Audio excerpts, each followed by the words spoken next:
আমাদের মাননীয় সংসদ সদস্য মোস্তাফিজুর রহমান ভূঁইয়া দীপু ভাইও বলছে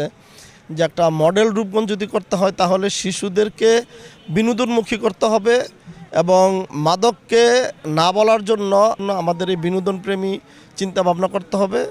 আপনি যে গাউসিয়া বলতা গাউসিয়ার মধ্যে একটি মেলার আয়োজন করেছেন, বৈশাখী মেলা। যে বৈশাখী মেলাতে আমরা দেখলাম অনেক লোকজন এসে বিভিন্ন বিনোদন নিচ্ছে এবং বিভিন্ন প্রয়োজনীয় সামগ্রী ক্রয় করছে। এই মেলায় আয়োজক হিসাবে আপনি কি বলবেন? আমরা চাচ্ছি যে আমাদের দেশটা যেভাবে মাদকাসক্ত হয়ে যাচ্ছে, এই মাদকাসক্ত থেকে আমাদের আগামী ভবিষ্যৎটাকে কিভাবে আমরা এটাকে দূরে রাখতে পারি, এই জন্য আমরা আমাদের মানসিকভাবে আমরা চিন্তা ভাবনা করছি যে আমরা যদি বিভিন্ন জায়গায় আমরা যদি বিনোদনমূলক কিছু কর্মকাণ্ড আমরা করতে পারি, তাহলে হয়তো আস্তে আস্তে আমাদের যে আমরা যারা গার্জিয়ানরা আছি, গার্জিয়ানরা আমাদের ছেলে মেয়েদেরকে এই মোবাইল আসক্ত প্লাস মাদকের যে একটা বর্তমানে সয়লাভ হয়ে গেছে, এগুলোর থেকে বিরত রাখার জন্য কিছুটা আমার একটা পদক্ষেপ মাত্র আমি মনে করি।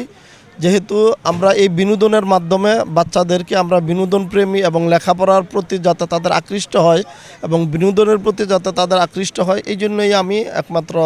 প্রচেষ্টায় আছি। যে আমাদের মাননীয় সংসদ সদস্য মোস্তাফিজুর রহমান ভূঁইয়া দীপু ভাইও বলছে যে একটা মডেল রূপগঞ্জ যদি করতে হয় তাহলে শিশুদেরকে বিনোদনমুখী করতে হবে এবং মাদককে না বলার জন্য আমাদের সবাই উৎসাহ তৈরি করতে হবে, যেভাবে তাদেরকে